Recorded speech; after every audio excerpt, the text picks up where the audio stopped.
We've all heard about her cancer diagnosis, right?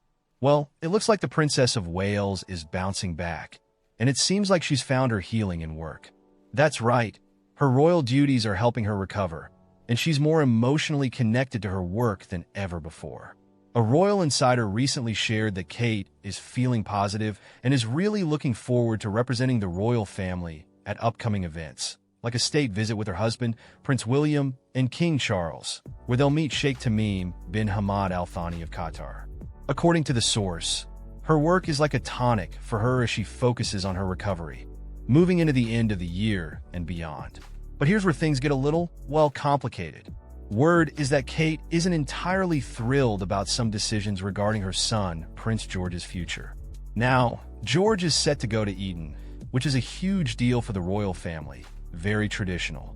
But Kate is reportedly more in favor of George going to a co-ed school, so he could be with his siblings, just like she was with her own siblings at Marlborough. What do you think about that?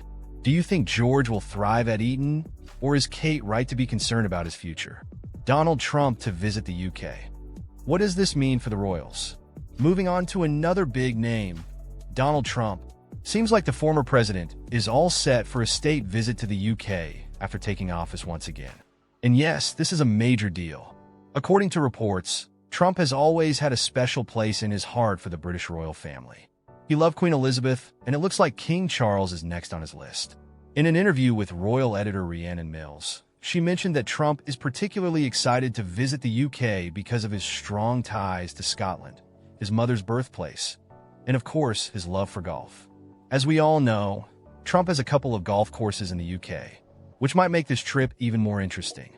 Rhiannon went on to explain that state visits like these are massive diplomatic events, and we'll likely be hearing a lot more about this once Trump's inauguration happens.